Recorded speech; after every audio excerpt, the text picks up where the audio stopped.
Oh, you thought I was done. Oh, whoa, whoa. Yeah, restart that bad boy. Here we go. Welcome in episode 8 of the Dirty Slam Potty Waddy, all right?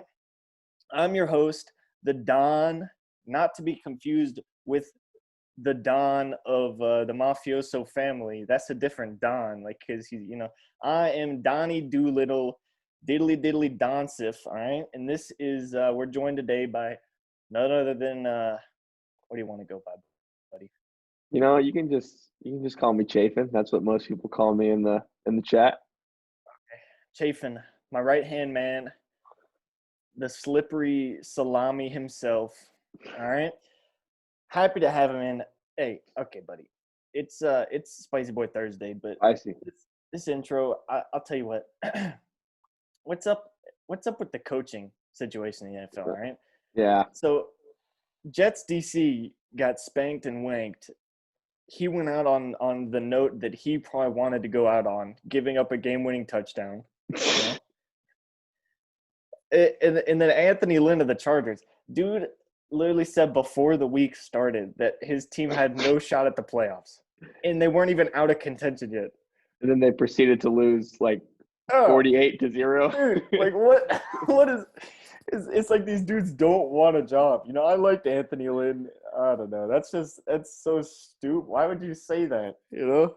Yeah, I can't respect a losing mentality. Even if your team's really that bad, you're gonna lose anyway. But don't say that. Like, at least try to win. Ignoramuses. All right.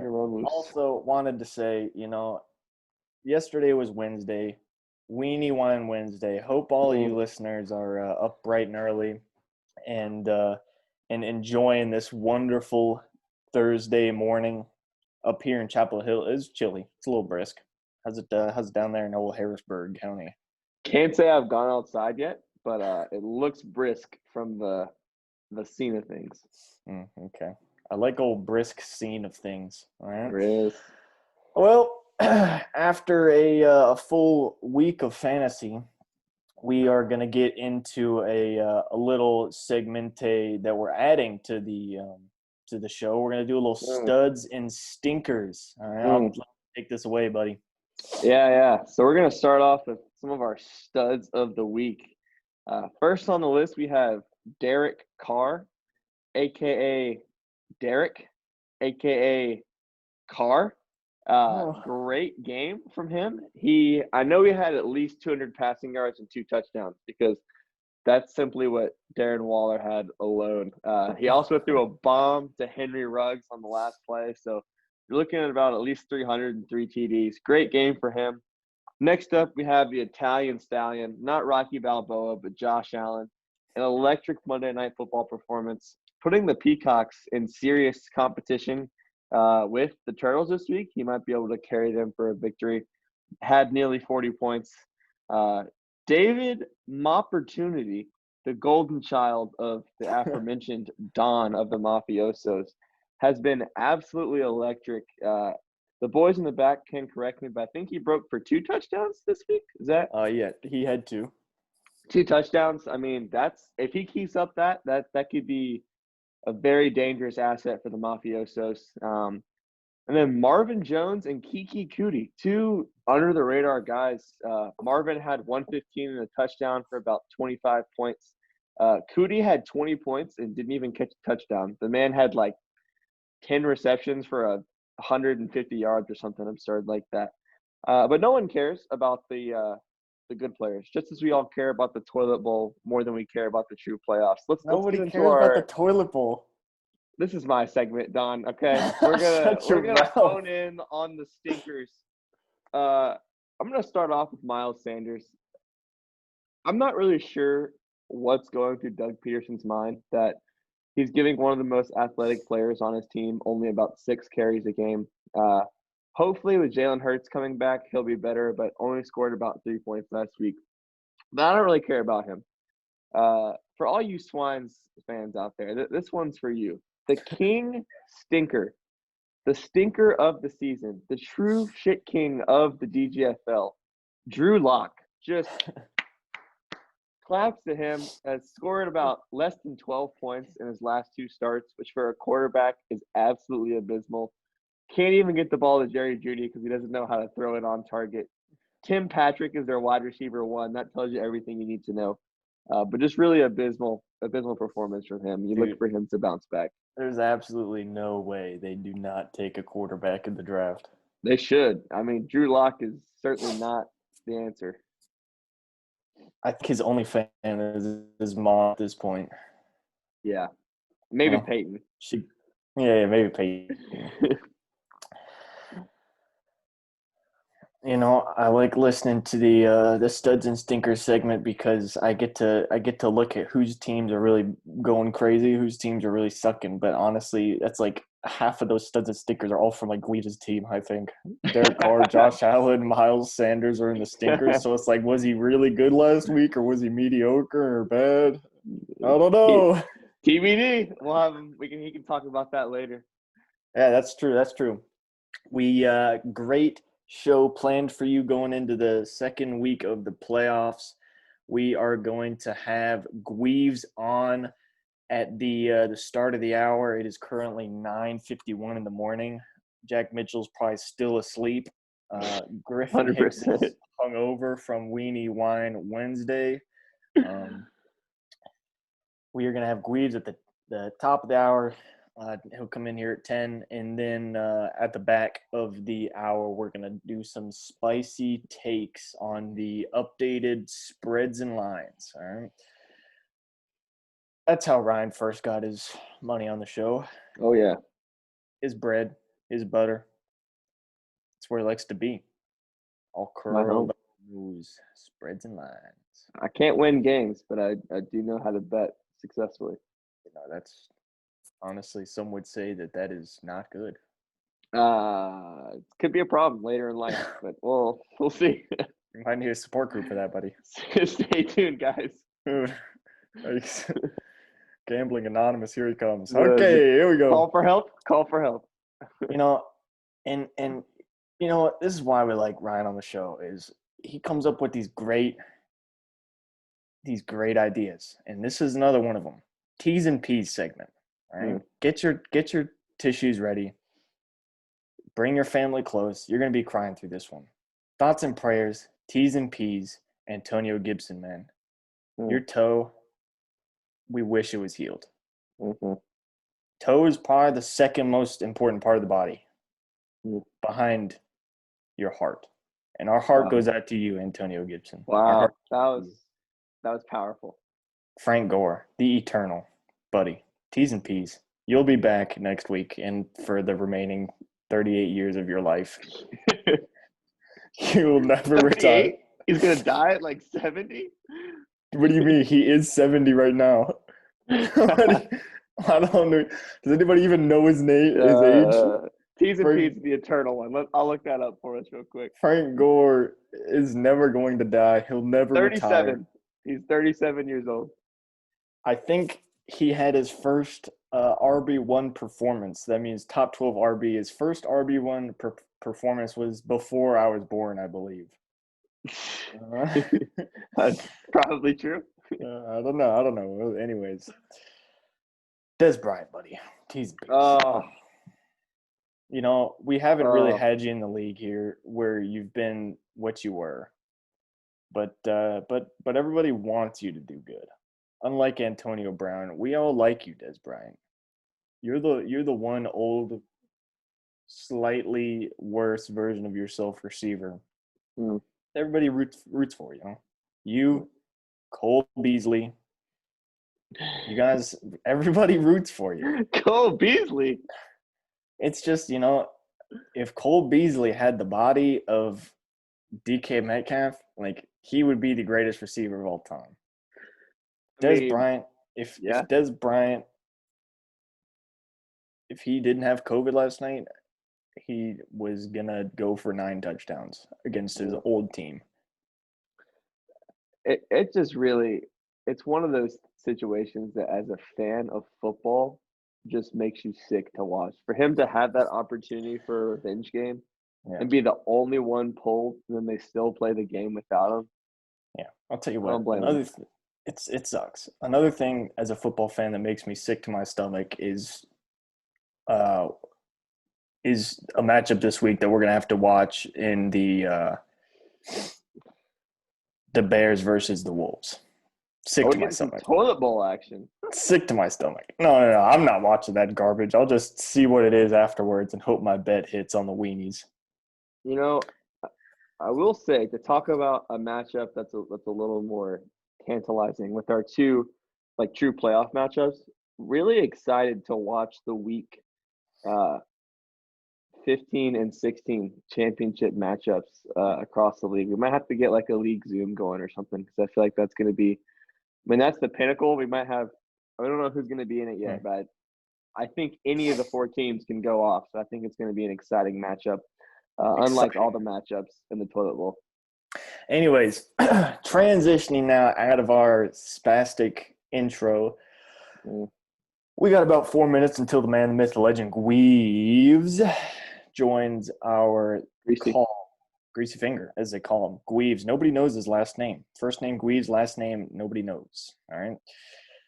We're going to be talking to him about all things fantasy related with his team, the Mighty Peacocks. But first, big poll of the week. I put out a poll. My poll is huge. The largest poll there's ever been. People all across the world are getting on top of my poll, and they're okay. Anyways, we'll get in here.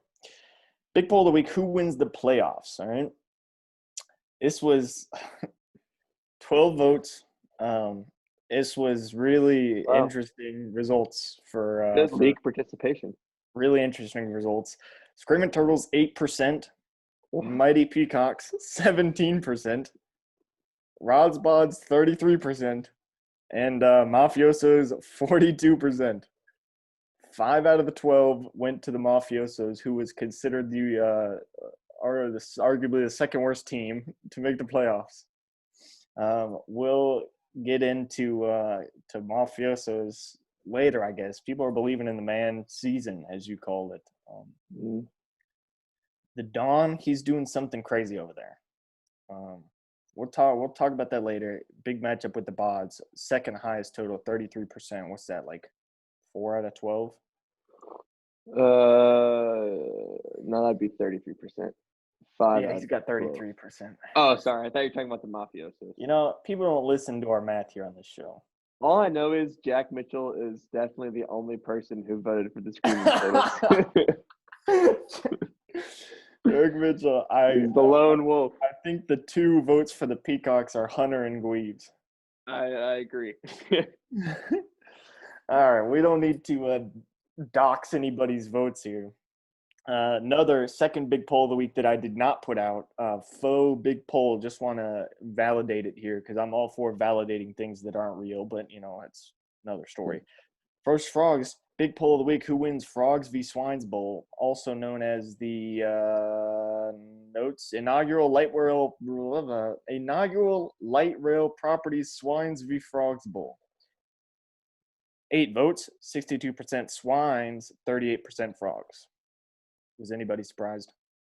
Well, I will say about that matchup, there's been some grumblings from the Frogs organization saying that it's actually called the Frogs v. Swines Bowl. No, it is the Swines v. Frogs Bowl. It is, in fact, the Swines v. Frogs Bowl. My sources have told me that the owner of the Frogs has a connection with light rail properties. So you got to feel like, shouldn't he be able to host the bowl, or is that a neutral location here, like a Georgia situation? I believe it's like a mouse stole my cookie scenario where give a man a fish, he'll eat for a day, kind of thing. Yeah. Kind of wake up on the south side of the Great Wall of China. You don't know how to climb over, kind of deal. I've been there. I've never. Some of us aren't wealthy enough to travel. Anyways, Pod's not bringing the money. We're getting like 7 views a week, dude. I'll tell you what, my ad revenue is in the dirt. Sorry, OT. We got 25 views last week, I think. Oh, 25! Yeah, that was all you. That was all me. Anyways, is Gweaves in the line. Gleaves is not in the hopper yet. We're still He was not waiting in the hopper. on the It's all right. Exalted One himself to It's all right. grace our show with his presence. We'll keep talking about nothing here. So how's it feel that did you watch WWE NXT on Sunday night? I didn't, but I saw Pat McAfee the next day was in a neck brace. Is that legit? Oh, Did he actually get hurt? So he was invited to War Games, is what they called it. All right. Of course. He had a big match, against Undisputed Era, to decide some things. Adam Cole, we fought. They have beef. He was gonna punt him out of the arena, but he did not prepare hard enough. Apparently, he got tossed off of some rope a few times. Oh my gosh. Kicked in the face a few times. Just Yikes. no hearts bowled. No holes barred. Not hearts bowled. No hearts bowled. No hearts bowled. Just got smacked around for about an hour and a half. I watched it. He tried his best. It's all right. He'll get him next time. Anyways, when you're watching the match, it looks like a T1, T2. You're thinking that neck is screwed up for life. Because if it's an L1 or L2, he's paralyzed. It's looking T1, T2. You're not hoping for the L1, L2. I consult T's and P's doctors. to Pat McAfee. T's and P's to Pat McAfee. I consult doctors, so I would know. Okay. And lo and behold, speedy recovery. He's out of the neck brace already on Wednesday. It's crazy. Good for him. Just superior genetics, honestly. Wow, that's excellent. He had a T1, T2, and he already is out of the neck brace. Real superhuman. Superhuman. They could use some of his resiliency on the pillows with 18 players on IR. Same for the Duckies. Duckies in the pillows really need to get some medical expertise in their locker room. I consult doctors, so maybe you'll have to ask me to join up. Or maybe it's just part of the corporate culture, or corporate team culture. I don't know what I'm saying. The reason I'm a little distracted here, well, Gleaves is not in the hopper. It's 10 a.m. on a beautiful Thursday morning. So naturally, the only thing on my mind is Arby's. So we're gonna have a quick sponsor drop from Arby's. We're not sponsored by Arby's yet, bro. Get 2 for $5. Greek Hero roast beef sandwich and some other sandwich. Choose 2 for $5. Insane value. You're gonna leave feeling full. We're not getting paid for this. Not a sponsor, but Arby's. If you're out there, we're not getting paid for it. Why are you reading off their menu? I used to take a roast beef sandwich for breakfast every day at high school. And I feel like talk about how much you liked it. You don't need to read off their freaking deals and menus. No. Why are you looking off into space? What are you? Arby's is the real slam of the week. Are you looking off into your fond childhood memories? Yeah, I definitely wasn't just I was kind of thinking. You have Arby's menu in your room? That's how much you like it? No. But on another subject, you got Arby's commentary to say? Yeah. Well, so the reason that I brought it up on the show in general is because I'd been told my whole life, Arby's is garbage. You don't want to go to Arby's. I'd never even, I thought I saw Arby's, pass it on the highway, go to Chick-fil-A. I've always been a thinker that Chick-fil-A is very average. Anyways, I hear word is that Arby's is really good, and that the sandwiches don't deserve to be called fast food. They're just good, solid, home cooked meals. Slow roaster roast beef for 18 hours. Brisket comes straight from heaven. So that's what I'm talking about. I went just like I do whenever I go to a new fast food joint. I order the number one, and it came out hot and ready, curly fries at the ready. Pop one of those bad boys in my mouth, and I cried. So many years of slander. It is so good. It is great. But I'm going to stop you right there. You're going to be crying some more because His Highness himself has entered the waiting room. Let's get Garrett Weaver on the show. Here he comes. All right, he's letting him in. We're joined by Garrett Weaver. Oh, my goodness. This is not safe. traveling in the car. DJ. Oh, he did not connect the audio. Gweaves is joining in, trying to figure out the audio here. We might watch a car crash live. If you're watching with your family at home, maybe have those kids shield their eyes. He's connecting. Here we go. Oh, he's in. Here we go. The Gweaves. Yo. What's up? Sorry, I'm driving. How y'all doing? All right. We value land company as much as we value travel company. Yeah. Glad you're here. Glad to be here. Appreciate y'all having me on. Where are you going, buddy? I'm actually going to get breakfast and running an errand for my ma right now. All right. Got family man, dude. Family man. Yeah. Real king. Ryan, why can't you be like this, dude? I don't know. I mean, it's hard to be Gweaves. That's true. Poster boy of the DGFL, Gweaves. You know, we're getting into this. Speaking of being the poster boy, how's it feel to be the people's champ? You know, throughout the season, you got guys like the owner of the Duckies at one point said he wanted you to win it all. At one point, even the Turtles, who you're facing this week, said that he wanted you to be the winner. You know, he's probably going to deny that, but go back to the logs around week 3, 4, 5. Jack Mitchell is saying that the Peacocks are going to win it all. You know, how's it feel to be kind of that league representative and everybody wants you on top? You know, it means a lot to be respected by my fellow team owners. But, you know, we also have our doubters. You know, there's a few teams near the bottom of our league, the bottom teams, as I like to call them. They're always chirping the Peacocks, pointing out when we lose, trying to make a big deal out of scoring more than us, like 1 week out of the year. But, you know, I mean, being the people's champ, you know, it has its ups and downs, you know, a lot of expectations. Can't really fly under the radar, although there's certainly some talk about us being overrated. But that being said, being people's champ, it means a lot. Definitely means a lot to us. Wow. For Classic. sure. It seems like, you know, people talking about you being garbage, people talking about you being overhyped. It seems like everybody just wants the cocks on their mouth, honestly. Jeez, Don. Yeah, I agree. It's true. It's all right. You know, Peacock's flying in strong to the to playoffs. Another thing, brief talk about the league here. It's something that when you hear Gweaves in the chat, I've heard. Of course, I'm not in the group chat. I've just heard boys in the back got intel. You obviously, Ryan, got intel into this situation. This is a question everybody wants to know. You know, you let a lot of trades slide in the past. What made the Mahomes deal spark so much anger in your heart, and that you just couldn't believe it? Walk us through that. When I saw the trade, the first time I saw it, I was like, could have been better.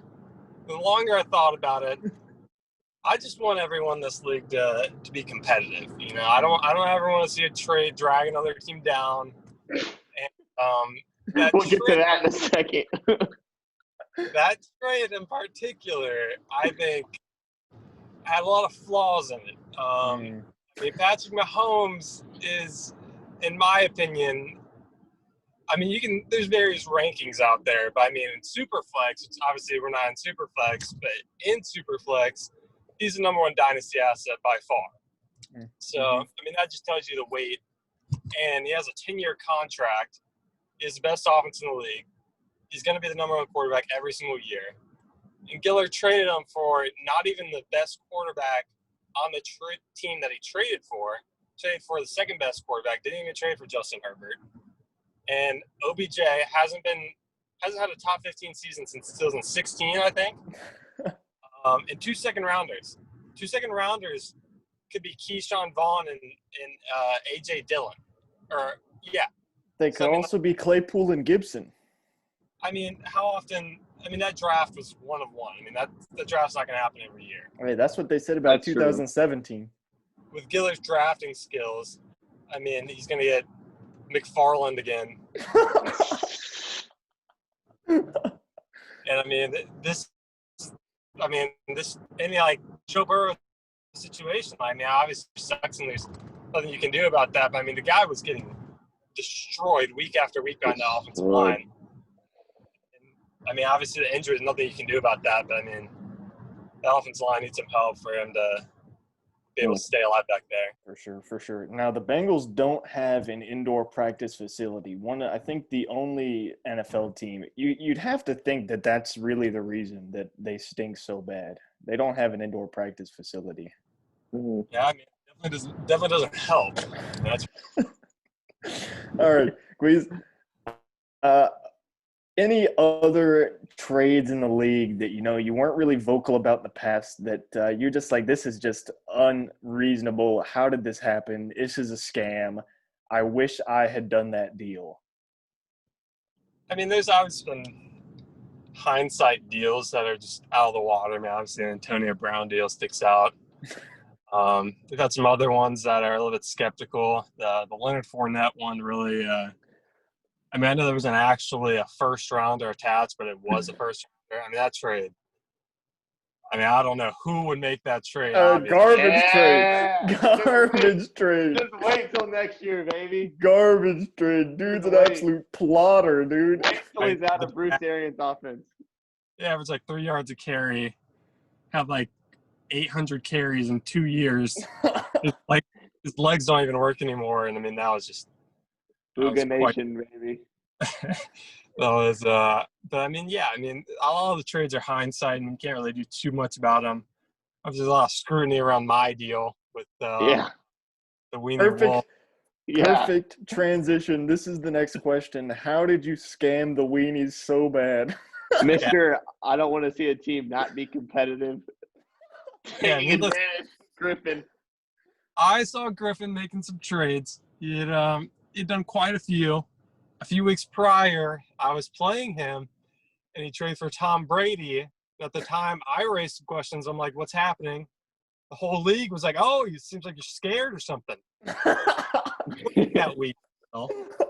And I was like, okay, since everyone's getting in on the Weenie Wolves trade, easy trades there, I was like, I might as well throw an offer out there. I originally was one of his first and wasn't even going to swap first, and I was giving him a lot more.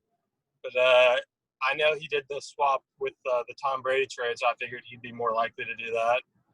And hey, Myles Gaskin, I mean, he's really overhated for some reason. I mean, the guy he's 23. Undrafted. He would start on any playoff roster in the league right now as a flex elite. Can't even say that with a straight face. Starting my team. He would start on the Bonds? As they're one of their flexes, yeah, for sure.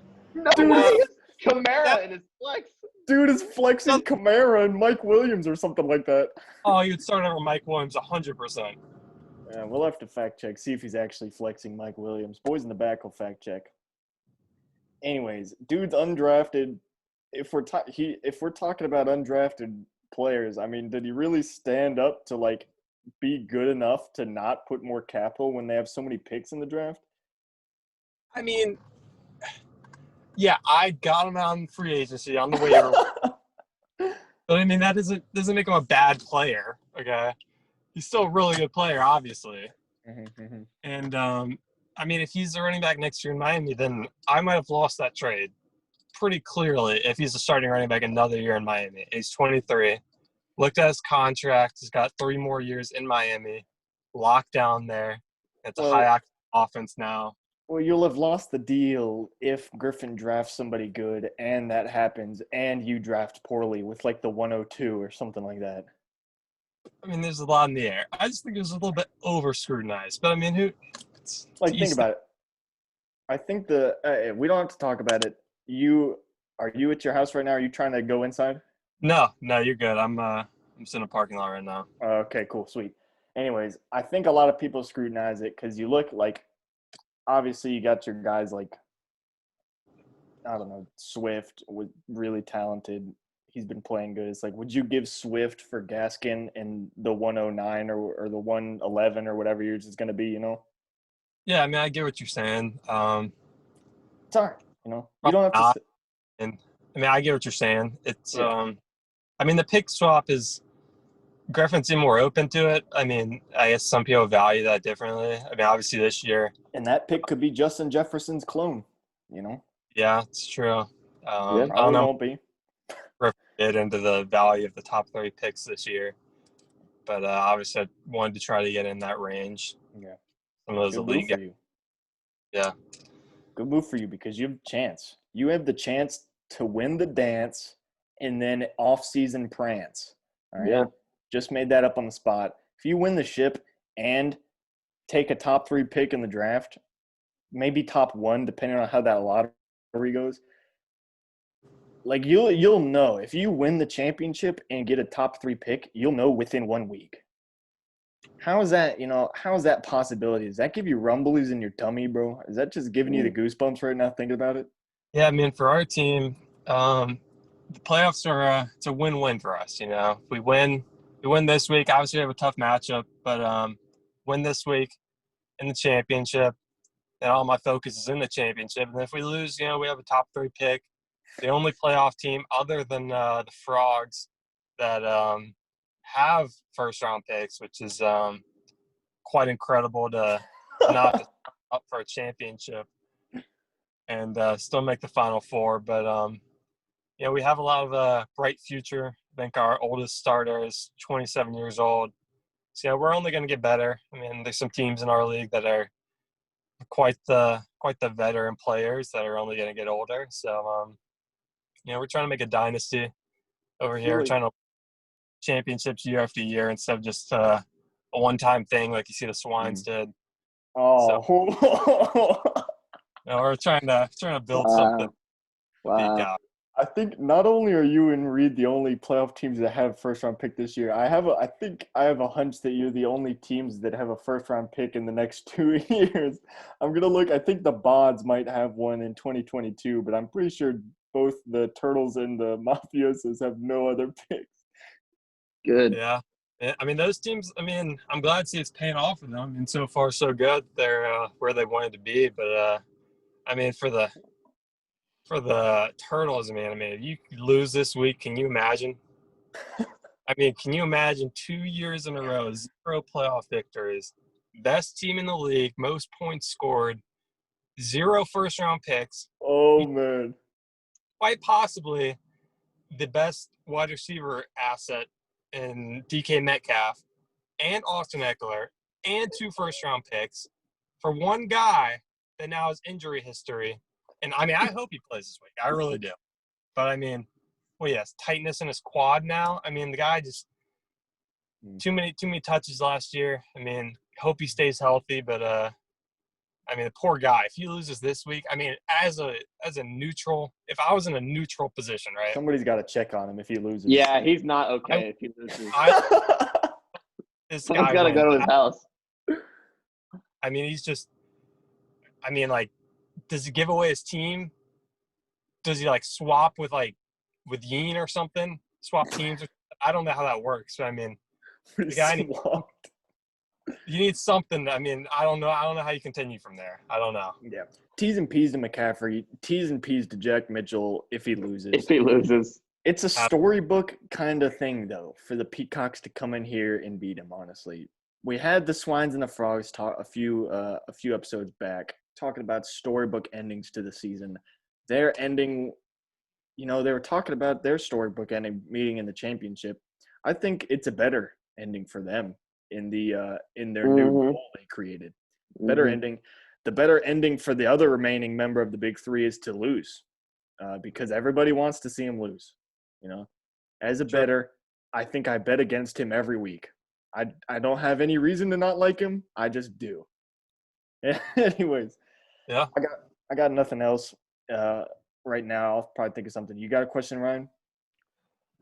Yeah, Garrett, if you don't mind me asking, we're gonna talk about kind of life outside of football. Back in the off season, when Jack Mitchell, formerly known as Team Boats and Hose, there was some talk that there may or may not have been some sort of mystery woman in your life that you refused, smartly so, to tell Jack Mitchell about. Don't want to get you're here as a friend of the show. Don't want to get you in a bad spot. But any comments you'd like to give in that situation? Anything you'd like to say to Jack Mitchell in hindsight? Yeah. I think the rumors started in the offseason. At the time, I had been talking to someone. Didn't want to give a name out there for because of our investigator, Yeen. I knew he would yeah, smart. Him, probably find her social security number, name. I just didn't want to throw a name out there. At the moment, I'm currently not dating anyone. I just want to keep it a little undercover because of Jack would probably make her face like part of his logo. No, 100%. He would. I think everyone a favor by expiring his old team name by refusing to give a name in that situation. You did. You're a hero in my eyes. Yeah. Thank you, Gweaves. Love you, Gweaves. He's a man. Good to hear. Anyways. Appreciate you, Gweaves. I thought of another question. You haven't really been the underdog in quite a few weeks. It's been some smooth sailing, some would say, these last maybe 5 weeks of the season, 4 weeks of the season. You've had some pretty saucy matchups where you've been favored. This year, really the first week in a while where you've been the underdog, and it's not the spreads are not really showing that it's as close of a matchup as people are really thinking it is. Do you prefer having the responsibility of like winning the game and being on top, or do you prefer coming in from behind and some would say, do you prefer being on top or being on the bottom? Well, I think from an underdog perspective, it's always good to be the guy that can upset the other team. You never want to be the alpha dog going in and then lose, and it just makes the loss even worse. And the last time Jack was favored in the playoffs, obviously the guy lost. Still doesn't want a playoff game. I like the position we're in, a lot of the matchups. We both have some favorable and some unfavorable matchups. Obviously, sorry to cut you off. No, you're good. Speaking on the matchups, what's your favorite matchup in this game? I really like this Josh Allen versus Lamar kind of story. Lamar is a former MVP, kind of sucks. Is Lamar dead? Anyways, Josh Allen.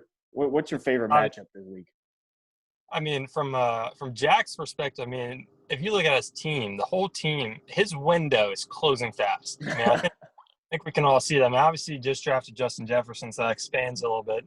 He's a great drafter, but Lamar is just the guy's a running back that's been figured out. Was he like the best quarterback this year or something? He's just going down. I hope he stays healthy, but running 20 times a game, it's probably not going to last too many years. So obviously Josh Allen's better. He's 6'6", 250, can throw it 80 yards. He's a superior man. Yeah, absolutely, in all facets of his game. Better runner, to be honest. That's okay. I like my quarterback. I think I have the better quarterback going in. Obviously Dalvin Cook's really good, but he plays Tampa Bay, who's great run defense there. I think Justin Jefferson's going to have a little bit of a down week, to be honest. I think he had like 25, 3 straight weeks or something like that. I feel like eventually someone's going to learn that they have to stop him, and he's going to slow down a little bit. So that means Thielen does better, all right? You listen to that. Yeah. That's for the mafiosos bet. You guys listen to that for the mafiosos. Yeah, but I was actually thinking about it. Mafiosos had to give a heads up to their owner. Chiefs are the mafiosos are very Chiefs dependent. And now that's true. Play the Miami Dolphins this week. Okay? Look out. Great defense Miami has. Great defense. And they have a little player who's a little insight, okay? They have a player named Eric Rowe. Now, Eric Rowe has been shutting down tight ends all season long. Oh, no.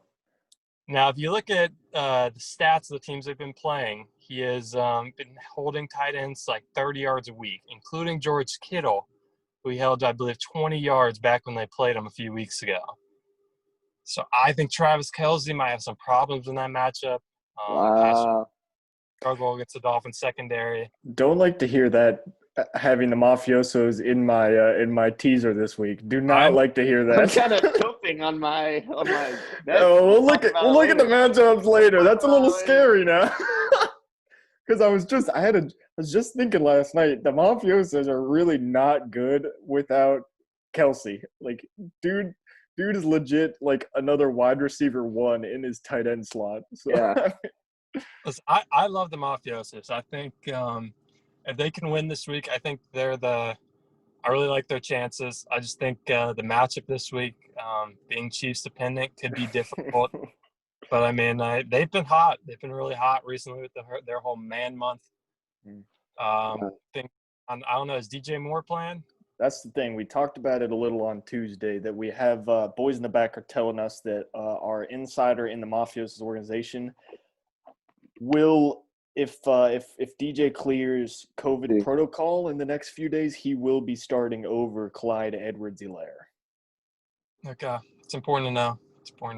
Yeah, especially for the bets because DJ, people thought it was Achilles, non-contact, back of the end zone, last play of the game for him. Turns out it was just an ankle tweak, sprained ankle. Not that bad. Good bye week recovery, but he is on COVID protocol. They haven't really said anything about it. Other than that, they don't know if he has it or if he's close contact. If he's close contact, he's just got to go negative 5 days in a row. If he has it, mafiosos are in a tough spot.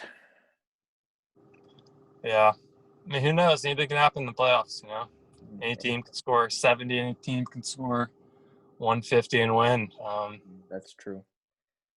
It is a little, looking back on last year's playoffs, it is a little disheartening to know that last year the lowest scoring person in any of the matchups throughout the whole playoffs was like 120. Like it was a fire on all cylinders playoffs last year.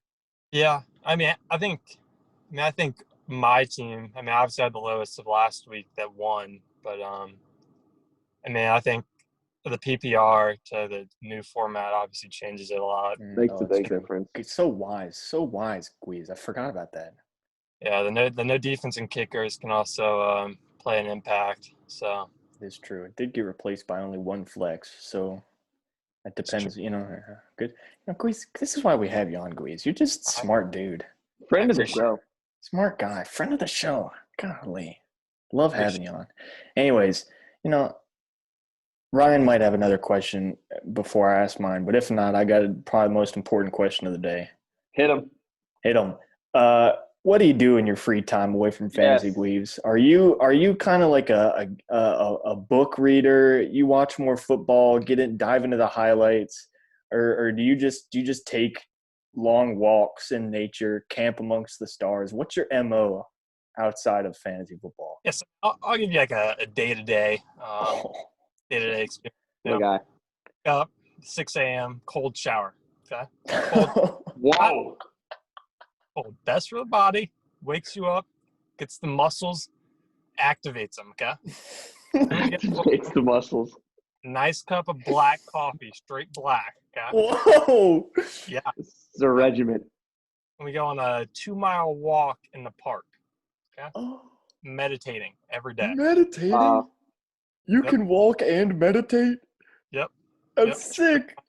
Yep, I know. A little bit like, and then we go with then we watch football highlights. Every single player on my team, watch highlights. About 3 hours, watch every single play. Study the game tape. Yeah. Pass blocking plays, run blocking plays. Then I'll spend about an hour analyzing other teams. Any players you want to go get. Allen Robinson, we just acquired a couple of weeks ago. That was traded big. Todd Gurley, who I think that trade has obviously proven to be pretty good for me so far. Todd Gurley. A lot would say that was another scam trade that was not talked about. Yeah. Okay, listen. Now, real quick, Robert Tonyan has been really good. He's the tight end for. He's been better. Yeah, tied in 4, right behind Hawkinson from what I've heard. Like 1 point. Yeah, and Tanyan's been good. I mean, he's the best tight end I have on my team than Gesicki right now. So I mean, obviously Peyton has Kittle, so that's not – he probably won't play him that much. But he gave him the best chance to win. He wasn't even starting Robinson.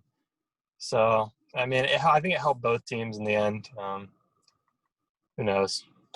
Yeah, you're But right. You're right. You got a top tier wide receiver, great top 5 He got guy. a backup tight end. He got a backup tight end, running back that's on his deathbed. Yeah, I mean it's a good deal in general. 3rd rounders. I mean, who No, knows? anyways, Remember- back to your schedule. I'm sorry for taking you off tangent. No, so we're looking at like 2:00 now. Then I sit down, read a book, activate the mind. You know, we activate the full book. activate the heart with the caffeine and the black coffee. Then we go with the book. Okay. Yeah. Get the mind active. I like. I mean, occasionally I'll dive in some Shakespeare. You know. Wow. Sometimes do some classic fiction, and you know, it's great to just dive in, really learn more. Immerse yourself. Readers are leaders at the end of the day. So now we're looking at like 6:00. Typically the mom makes a nice meal, maybe some spaghetti. This is the first time you've eaten all day, right? I guess I skipped a few steps in there. Yeah. Okay. That's fine. A nice meal. Then maybe relax. A nice movie. Oh. Then at night, go to bed. Do it all again. Whole thing starts over. Hey, have you ever seen How to Train Your Dragon trilogy? No, I think I saw a movie, and that was about it. I just finished it last night, and I was in a full cry at the end of the 3rd movie. Oh, wow. It's really good. Great animated trilogy. Not as good as Kung Fu Panda in my mind, but I mean, DreamWorks can put out a really good animated movie. Like there's a beach scene. The sand looks more realistic than real sand. Wow. That's saying something. That is saying something. Great movie. Yeah, maybe you'll have to throw it in your docket. Have you seen Queen's Gambit before? I have. I haven't. Other people talk about it, so you should probably watch it again, honestly. It was that good, yeah. Made me want no, it was that good. Ryan, have you seen it? No, is it? It's on Netflix, right? Yeah. It's about the chess player? Yeah. But I I'm mean, going to have to watch it. Sounds boring, but I mean, you watch that first episode and it captivates you. All right, that's good to know. I might have heard to check it out. Greatest show that there's been in months. It's good. One of the only shows that's been really months, but anyways, we love having you on, Guiz. Ryan, you got anything else to close them out? No, I think it's just great to have you on here. The people love getting an insight not only into the Peacocks organization, but day in the life of Garrett Weaver himself. The commitment, joining us on the road, sitting in the parking lot. Oh yeah, go get some good food. Dude, I'll tell you right now, Guiz, this has been one of the best segments we've had. It's been great. It's been fun. Made me laugh, made me smile, gave me joy. You're man. You're a real man, Guiz. Appreciate that. Appreciate y'all having had a good time. Be sure to place your bets. Oh, thank you. I don't want you to transition for us. But Peacocks believe they might cover this week. All right. You heard it here first. You know the spread on it? You think? And I'm going to just go ahead and win that thing. So Yeah. Who knows? For sure. All right. We'll definitely be looking at that matchup. We appreciate you, Guiz.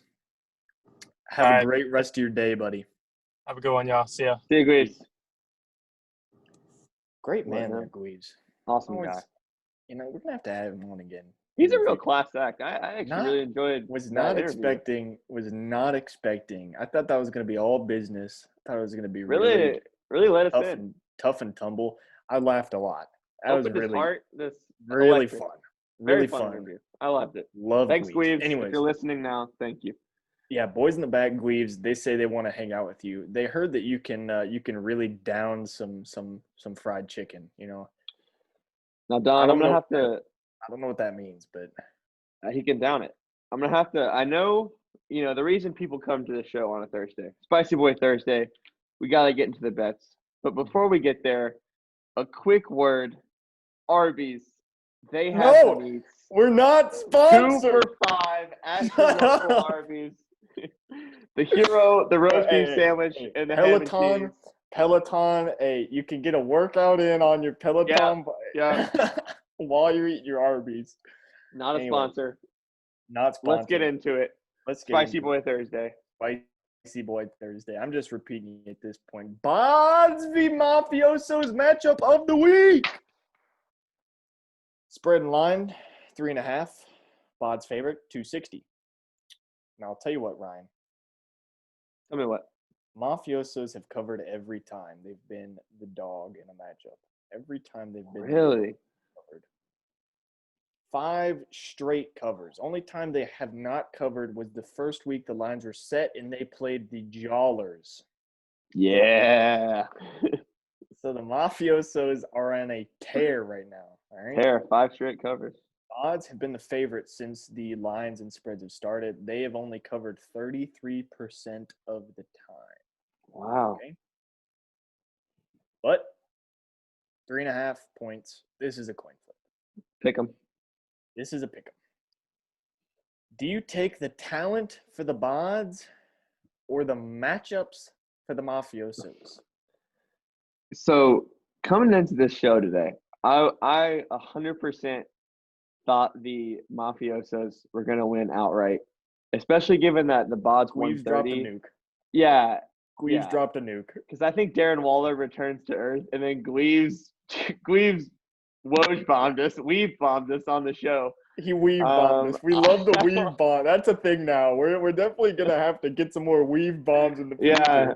Breaking news. I'm a little shaken right now. I still like the Mafiosos. The facts you just gave about them covering as a dog always, and the Rod's failure to cover with such a small spread. I mean, I think it's unlikely the Bods only win by like 1 or 2 points. You see, I had the boys in the back look up data afterwards on Kelsey and his negative matchups that he's had and where he's been game planned out because they were ahead or because Tyreek was scoring 50 points, He's still not been lower than 12, I'm pretty sure, on the season. His lowest game? I think his lowest game is 12 points.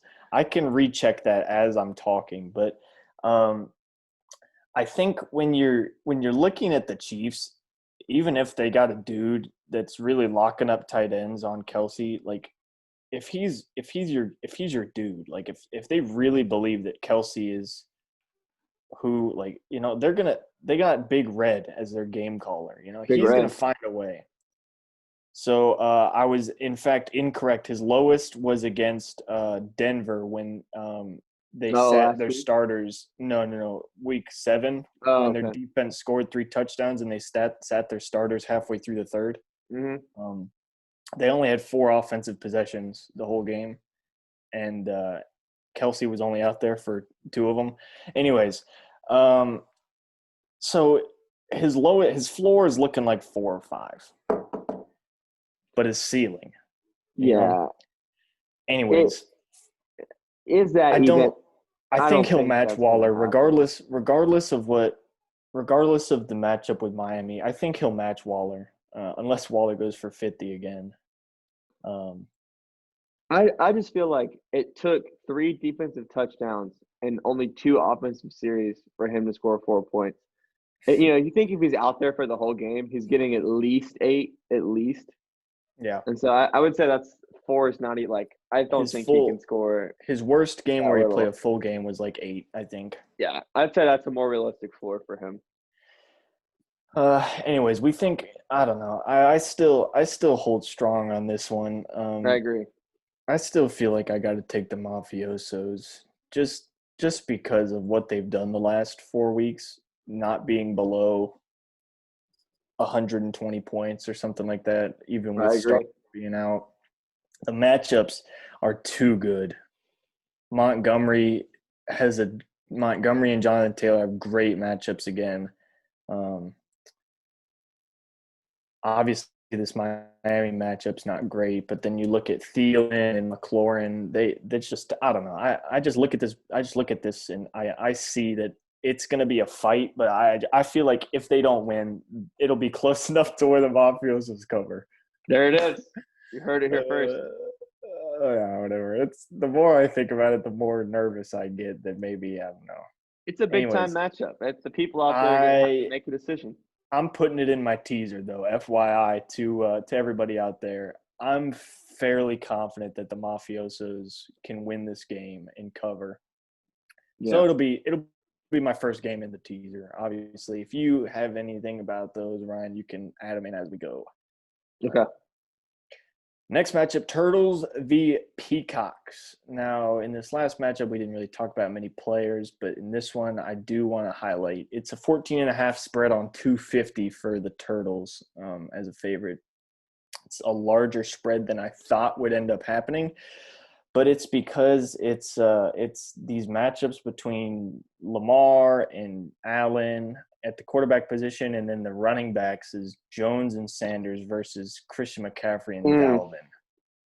You know, what, like, I can't see a universe. I'm sorry, Gweaves. You know, it hurts me to say this. Every time I have somebody on here, their team covers the next week. They always do. It's true. So I feel like I'm just being ignorant at this point by saying that I can't see a universe where the Turtles lose. You know, paint me a picture of how you would see that happening. I think for me, one of the key factors, not only does Gweaves get Mike Evans back off the bye, who I can't remember the matchup there, but nonetheless, I think Miles Sanders has been hindered a little bit by the poor quarterback play of Carson Wentz. They've gotten behind, haven't been able to run the ball. He's turned it over a lot, not a lot of possessions. So maybe with Jalen Hurts, that offense kind of opens up and explodes a little bit, and they get some opportunities to run the ball. I mean, certainly a guy who could always break a 70-yard run, but so are Dalvin and Christian. Aaron Jones is going to need a week like he had last week with insane efficiency. Unfortunately, Jamal Williams is sucking up some of his touches, so he's probably not slurping them up, probably not getting 20, 25 touches a game. I think it's doable for the Peacocks. I mean, this is a team that was the number 1 seed in the Division I for a point. They're not a bad team. I think they're just being a little overlooked compared to how good Mitch's is. First 5-6 games of the season Peacocks, and not this last 5 and 6 games of the season Peacocks. Don't think he wins. He might cover. It's 14.5 is pretty big for this game. Yeah, because I'll tell you what, good team. It's 250, 125. We already talked about this. You're implying at this point that the Peacocks are going to be below 110 points. And am I comfortable doing that? Probably not. Yeah. So this is why this matchup, is it in my parlay? Yeah, it is. I'm taking the Turtles, of course. Really? Still taking the Turtles? I'm taking the Turtles. I don't know. I just have well, okay. It depends. Do we have any news on Christian McCaffrey? I'll look it up. It all depends on Christian McCaffrey, because if Jack has to start Mike Davis, or he said Marquise Brown possibly, then I'm definitely taking the Peacocks. But if it's Christian even if it's Pittman, if it's Christian McCaffrey in there, there's no way I'm not doing the Turtles, because that's a guaranteed 25, whereas this other guy they're putting in might not even get 10. Yeah, it looks like he was limited in practice yesterday. But, limited on a Wednesday, has got 4 days to get ready. It looks good. So I think the Panthers still have a chance to make the playoffs. I wouldn't be surprised if they threw him in there and tried to really go in for it. But I also wouldn't be surprised if they're trying to sack the season, pull an Anthony Lynn, and just tell their guys, like, hey, we're playing for next year. Because, like, they're probably telling everybody but Teddy Bridgewater, they're probably saying, like, hey, if we lose every game, we're a top 7 pick again. Yeah. And there's a lot of game franchise-changing quarterbacks in the draft. Agreed. Lance might fall. Fields might get the Herbert treatment and fall Who to the hell is Lance? I've heard that name several times and Trey cannot remember Lance. what team he plays for. I think he was on Oregon. Oh, okay. I don't know. I don't do any college recruiting unless it's about the Panthers. Hashtag keep Yeah. pounding. Hashtag Hey, save did you Kyle just see Pitts. that smooth move I did there? I did. You slid to the side. Oh. That's kind of sick. Anyways, this is my take. If I'm teasing turtles in my teas right now. If CMC plays, if not, I'm taking him out. I might. We'll see. I'm definitely not going to tell you guys because I'm trying to bet away from the populace. You guys know at this point to don't do what this podcast says. Do the opposite. Mm-hmm. So, anyways, next matchup: Jollers versus Pillows. What a boring matchup. Hey, we'll see. Jollers 13.5 on 160, the favorite. What do you think about this matchup? Yeah. I don't know. I don't like it. So I had a midlife crisis the other day. I think I talked about it maybe on Tuesday's show, maybe not. I don't remember. It was a long rewind Wednesday. No, okay. you're gonna say it, and I'm gonna hammer this into your brain and ask you some questions on it. Yeah. Was worried, did we need a complete rebuild? Are the Jollers dead? Really feel like the Jollers were dead. Would not be surprised. Not saying it's going to happen, but Now, I it think sounds like what there's you a hear in the world- doc. It sounds like what you put in the doc is pretty sure of yourself. Yeah, well, would not be surprised if the Pillows not only cover, but win outright this week. You're out of your mind. You're out of your mind. I don't understand. The Pillows average 70 per week, and that's including their games they've gotten out like crazy and scored 110. The Jollers average 100. Yeah, but we've had a couple games where we've scored like 150 and 130 and just like gone nuclear, like Claypool's 50-point game. Here's why. On paper, the Jollers a better team than the Pillows. The Jollers have a lot of red matchups going into this game. I'm gonna pull up the. But you have a lot of matchup-proof players. I Julio. I do. I'm not really worried about Julio, but I got Damian Harris against the Rams because Josh Jacobs still out. Damian will catch like 5 balls. Listen, he had 1 target last week, and he's got Kansas. He had 1? Yes. Oh, okay. Well, yeah, you're screwed. Here's why. Chris Carson has not been 100%. He's been very effective. He's gotten a touchdown. Might not play. If he's going to play, but he's not going to. If he's not at 100%, the Pillows can win. If he's playing full 100%, he's going to get 25 points. Pillows have no chance. But it doesn't look like that's going to be the case. Josh Jacobs is out. Chase Claypool has had 8 points or less his last 2 weeks. Christian Kirk is down right now. Look, he went crazy the game after they almost lost to the Cowboys. Yeah, I mean, like I said, I don't necessarily know that the Jollers are going to lose, but I think it's possible unless the Pillars do what they do best and score 40 points. You're assuming that the Pillars can hit their projected points. Well, their players are hot right now, given last week, but they had 1 week. The week before that, they scored like 50. The week before that, week 10, they scored like 70. Then the week before that, week 9, was the infamous week of 36. So all this to say, I'm slamming the Jollers in this one. Maybe put them in the parlay. I am we'll not. Check it out. I'm not taking one of these matchups. We'll check it out. I don't like these teams. I don't like either of them. Pillows only covered once. Jollers have covered 50% of the times. But is that because of poor lines and overrating the Jollers? Who knows? Next match, this might be in his parlay. I don't know. He seems to waver on his picks, so we'll see if that really ends up being in Ryan's parlay. That's true. I always it's a gut decision Thursday night at 6:30 p.m. Yeah, you're gonna have to learn as the secondary host here on the show that you're gonna have to stick to your guns. I make my selections on Tuesday, and I ride or die with those boys. Listen, hate to say it, I'm number 1 in the league for betting right now, so it's working for me. I hate that. Anyways, Weenies Bears. This one is a spicy matchup. 8.5 for the Weenies on 150.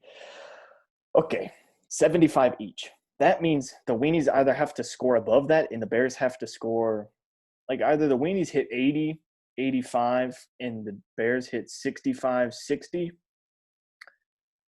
or the Weenies hit 100 and the Bears hit less than 50. This is probably going to be the hardest betting matchup for a lot of people.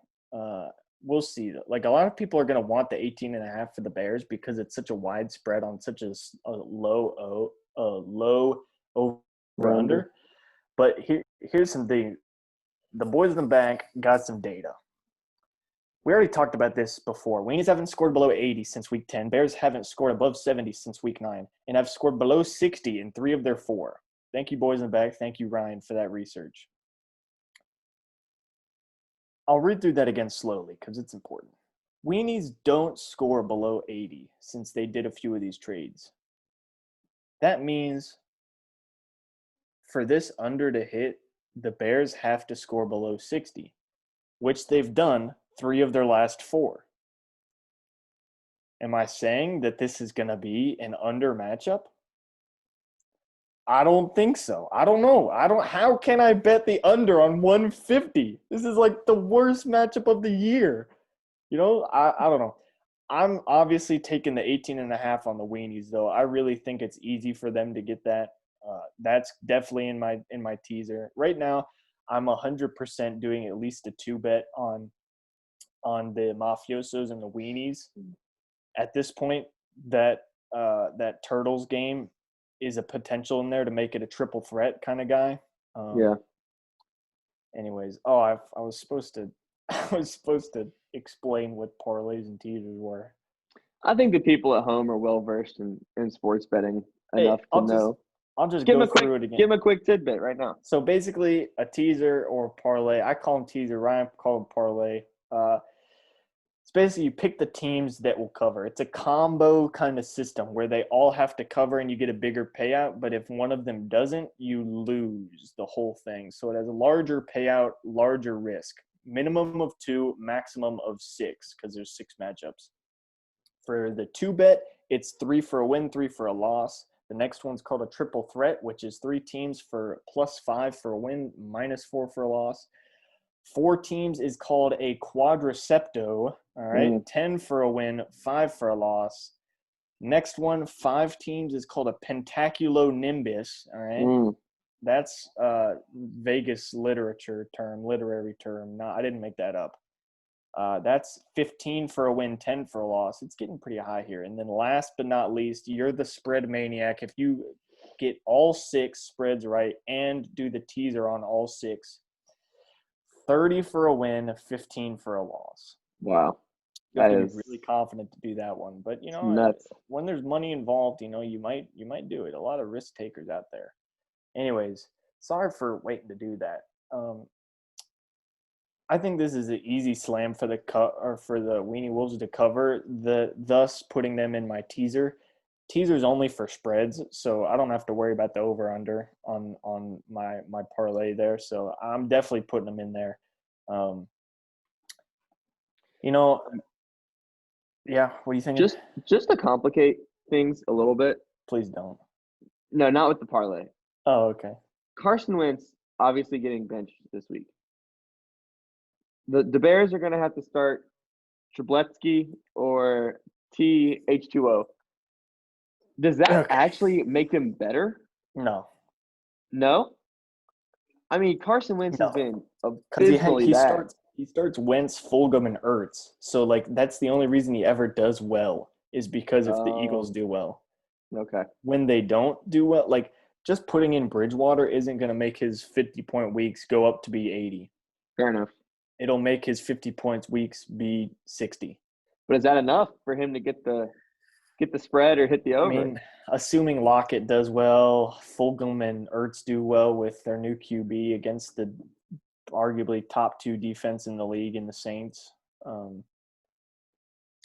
mean, I don't know. It just hurts me that if the Weenies can't cover on this, I think every trade they made at the end of this season was completely worthless. Anyways, Bears have 2 starting running backs. Gallman gets all the work. Mostert barely got any. He was outperformed by Jeff Wilson Jr. He'll have to start Bridgewater, Trubisky, as you were saying, versus Watson. No way that quarterback matchup is in favor of the Bears. I don't know. I'm slamming Weenies to cover here. We already went over this, how this is the dirty slam of the week. So obviously you're taking the Weenies as well. What do you think about the over-under? Just to really hammer home this matchup. I'm taking the under. I just think Chris. How can you take the under here? I really think it hurts me to say this. I really think the under is going to hit, and yet I have to bet the over. It is against my morals to bet me. 2 teams it is not less than 75. It is not me saying that the Bears are going to come out and score 30, and that's why the under is going to hit. I'm more worried about the Weenies popping off for 90, 95, maybe 100 points if they had another freak week like last week. So then it goes over. I know, but I'm not going to bet that's going to happen. Yeah, I'm scared that's why the under won't hit. Oh, so you think there's a higher probability that both teams suck than one of them going off? No, I think the Weenies might go off. Okay, but then the over will hit. Well, yeah, I'm not betting that. So I guess what you said was correct. You were one step ahead of me in my own thinking. Okay. Just giving the people different options to consider as they make their bet.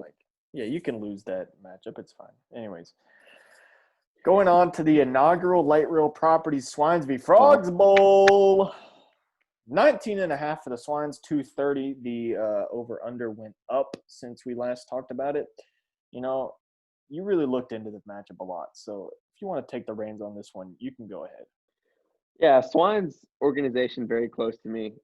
As someone who's directly affected by Drew Lock week after week, as a Jerry Jeudy owner, this matchup was important to me. A lot on the line here. Game is going to decide the season series between the Frogs and Swines. We know there'll be a lot of bragging rights. We're going to hear a lot about it in the offseason. But the Swines have only scored below 100 2 times in the last 8 weeks. I'll say that again. Swines are below 100 only 2 times out of their last 8 weeks. The Frogs are way more boom or bust in their scoring. We see 70 to 130 to 85 to 120. I think the Frogs have a much lower floor, but the Swines also have the higher ceiling. So I definitely like the Swines to cover in this matchup. But in terms of the line, we have DK, the Manimal, a.k.a. Donkey Kong, against the Jets. And we have King Henry himself against the Jags. So 2 really, really green matchups for the star players on both sides. Could look to hit the over, as they could both go for really big games. I believe this one gets the over pretty easily. However, I'm not confident enough to tease this one. Yeah, like you're saying, boomer bust really gives me a little itchies in my britchies, you know. Yeah. I don't like the Frogs ruining my dreams and making me take a fat -10, you know, because I'm already confident in 2 matchups, maybe 3, depending on that CMC. # rhyme on purpose. Anyways, you think the over will hit or the Swines will cover pretty handily. Is that confident, Swines? You parlaying that guy, or are you feeling a little more risk averse this week? I think for me with the parlay this week, the teaser, I'm looking at maybe going for the triple threat. I don't think I'm at a point right now leading the betting standings that I want to kind of hit the Pentaculo Nimbus and risk the -10. There's not as many teams that I feel insanely confident about. Yeah, I like kind of like what you said. I like the Mafiosos, like the Weenies, and then maybe might have the Swines as my third You 13. see, now that I hear, like a lot of people, I wish maybe there'll be another large poll of the week. If we did this podcast more, I'd like to see where the money's being put on everything, because I gotta fade the public, dude.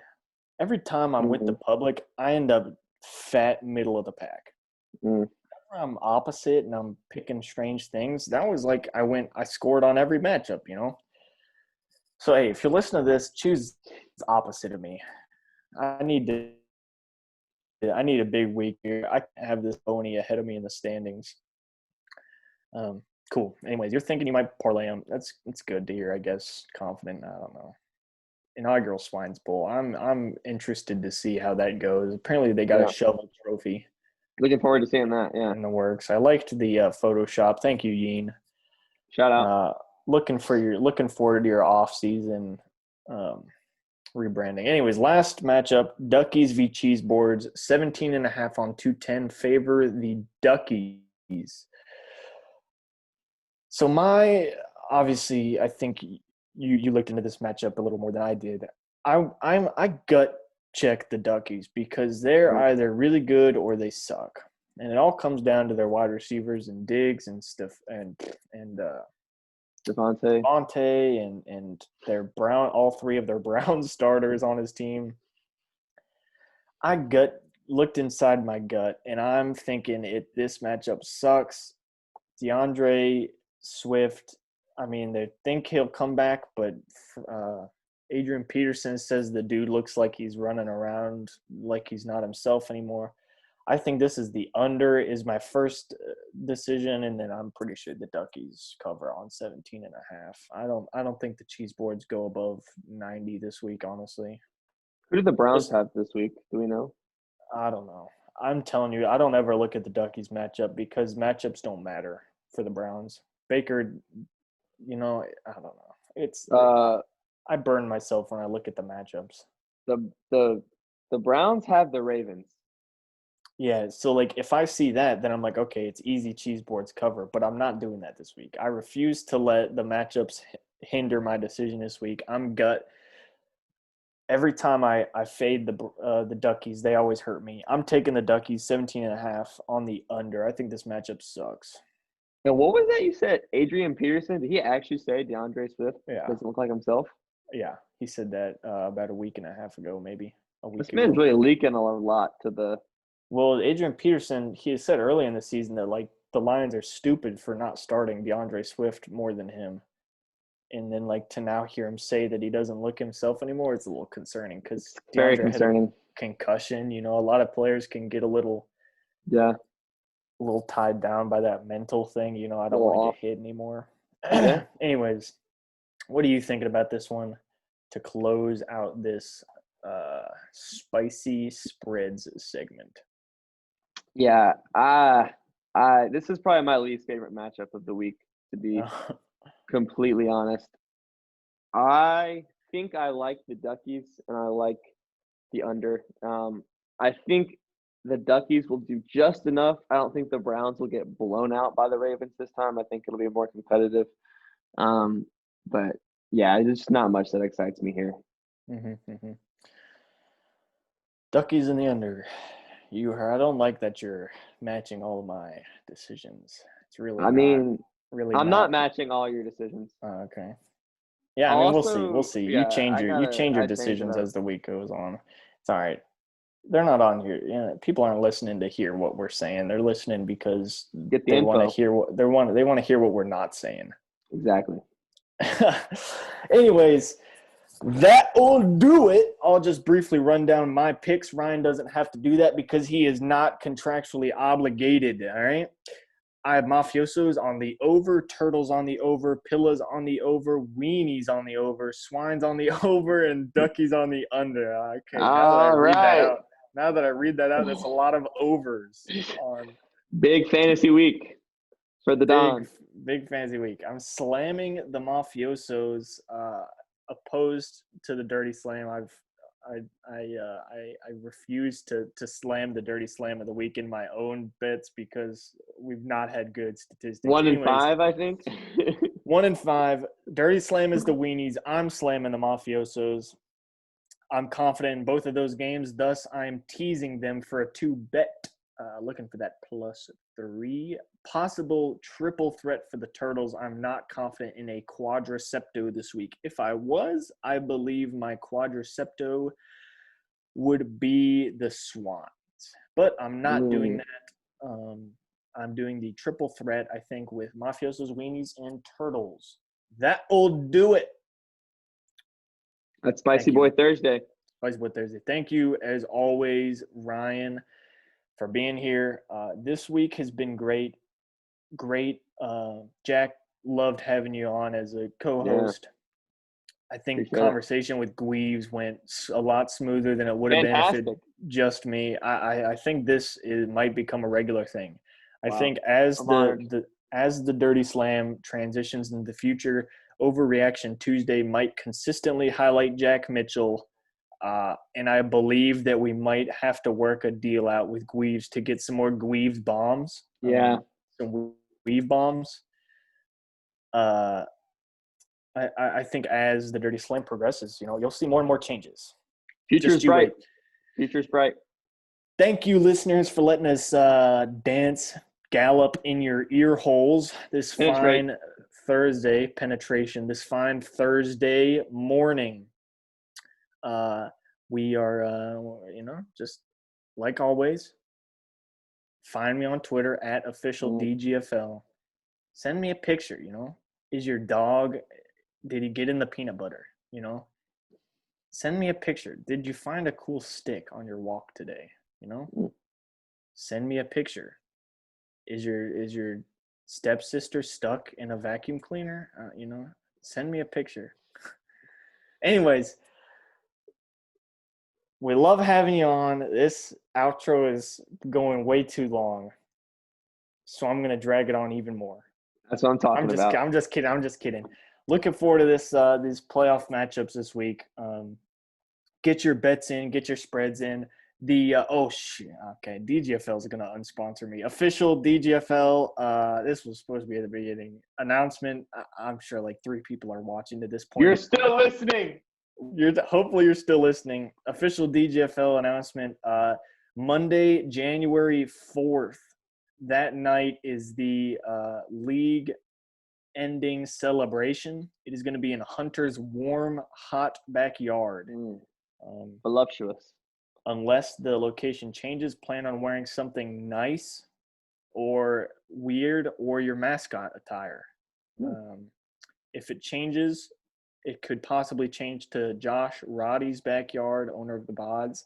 And in that case, you'll have to prepare possibly a swimsuit situation. In December? In December. Or January? Oh, yeah. In January. All righty. Anyways, end of the show. Thank you, Ryan, for being on here. Thanks, Don. Peace out.